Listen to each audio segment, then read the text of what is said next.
মুরাদনগরের এই যে এটা তো আরও অনেক রেপ হচ্ছে, জনগণ তো জানতে পারছে না। এবং এইখানে এটাকে সমাধান না করে রেপের এটাকে যদি রাজনীতিকরণ করা হয়, সেটা হচ্ছে সবচেয়ে বেশি দুর্ভাগ্য। এবং মিথ্যাচারের মাধ্যমে রাজনীতিকরণ, সত্যর মধ্যে না, মিথ্যাচার করার মধ্যে। এবং আগামী দিনে নির্বাচনের সুবিধা নেওয়ার জন্য, নিজেদের নির্বাচনী বৈতরণী পার হওয়ার জন্য এই ধরনের কর্মকাণ্ডকে সমাধান না করে এটাকে রাজনীতিকরণের যে কথাবার্তা চলছে, এটা দুঃখজনক। এটা থেকে বেরিয়ে আসতে হবে। এবং এইখানে না, আরও সারা দেশে অনেক রেপ হচ্ছে, এটার বিরুদ্ধে আরও সরকারকে আরও সক্ষম হতে হবে, আরও তাদের ভিজিবিলিটি বাড়াতে হবে। এবং এটা আরও অনেক জায়গায় হচ্ছে, বিভিন্ন জায়গা থেকে হয়তো সব কিছু রিপোর্ট হচ্ছে না। না, এটা তো শোনেন, এটা তো দুটি রাষ্ট্রের মধ্যে সম্পর্ক, আমাদের পার্শ্ববর্তী দেশ সম্পর্ক থাকতে হবে। তবে সম্পর্ক থাকার জন্য কতগুলো তো প্রিকন্ডিশন থাকে, তাই না?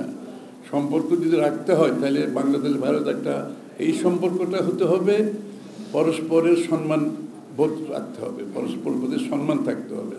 এই সম্পর্কটা হতে হবে পরস্পরের স্বার্থ রক্ষা করতে হবে। এই সম্পর্কটা এমন হতে হবে যেখানে কোনো আভ্যন্তরীণ বিষয়ে হস্তক্ষেপ করার সুযোগ থাকবে না। এই বিষয়গুলো তো সামনে থাকতে হবে। এবং এই বিষয়গুলো যখন নিশ্চিত করা যাবে, আমি মনে করি আমাদের সম্পর্ক এগিয়ে নিয়ে যাওয়াটা আরও সহজ হবে। আমি তো এটাই বলছি, বুঝতে পারছি। আমি তো এটাই বলছি, সমস্যা হচ্ছে সমস্যার সমাধান না করে রাজনীতিকরণ। তাইলে এই সমস্যা কিন্তু বাড়তে থাকবে। সমস্যার সমাধানে না গিয়ে রাজনীতিকরণের পথটা বেছে নিলে এটা বাড়তে থাকবে এবং সারা দেশে অনেকগুলো ইনসিডেন্ট ঘটছে।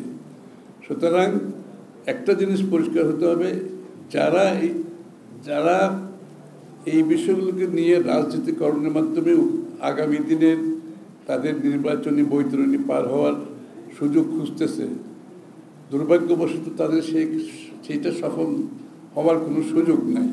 কারণ এইসবের মাধ্যমে, এই ধরনের মিথ্যাচারের মাধ্যমে, এটাকে রাজনীতিকরণের মাধ্যমে মানুষের চোখ অন্যদিকে নিয়ে যাওয়ার কোনো সুযোগ নাই। এবং কারা করেছে এটা সবাই জানে। আমি তো যতটুকু দেখেছি যে আওয়ামী লীগের কি বোধহয় আওয়ামী লীগের রাজনীতির সাথে জড়িত এরকম কেউ সোশ্যাল মিডিয়াতে দেখেছি, বিভিন্ন রকম পত্রিকায়ও আসছে, দেখলাম। সুতরাং এটা বড় কথা না, বড় কথা হচ্ছে এইটাকে রাজনীতিকরণের কোনো সুযোগ নাই, সবচেয়ে বড় কথা হচ্ছে। এবং সেটা করতে গিয়ে আসল জিনিসটা নষ্ট হয়ে যাবে কিন্তু। এবং যারা সেটা বুঝে না, তারা সেই ধরনের দায়িত্ব পালন করা উচিত না, এটা বুঝতে হবে। আচ্ছা, বুঝতে পারছি, ঠিক আছে। এটা তো আমি তো হবে না এরকম কোনো লক্ষণ দেখতেছি না। তো শুধু শুধু প্রশ্নবিদ্ধ করার কোনো দরকার তো না। আমি তো দেখতেছি হচ্ছে, সারা দেশ নির্বাচনে নেমে পড়ছে, নির্বাচন কমিশন প্রস্তুতি নিচ্ছে, তৈরি আছে। তো যেই বিষয়টা হয় না, এটাকে শুধু শুধু প্রশ্নবিদ্ধ করে তো কোনো লাভ নেই, তাই না? সবাই প্রস্তুতি নিচ্ছে ফেব্রুয়ারির জন্য। এবং দ্বিমত তো থাকবেই, যে কোনো প্রেক্ষাপটে দ্বিমত থাকবে। আপনি যখনই যেটা বলবেন রাজনৈতিক দলের মধ্যে দ্বিমত থাকবে, তো এটা কোনো অসুবিধা নেই, এটা সকলের অধিকার আছে, দ্বিমত পোষণ করার অধিকার আছে।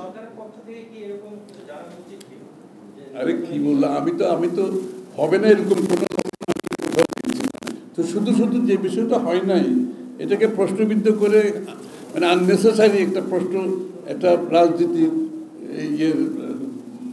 মানে আমাদের আগামী দিনের নির্বাচনকে এটাকে ব্যাহত করার একটা চেষ্টা করে তো কোনো লাভ নেই। সারা দেশের মানুষ প্রস্তুতি নিচ্ছে ফেব্রুয়ারি নির্বাচনের জন্য। ধন্যবাদ।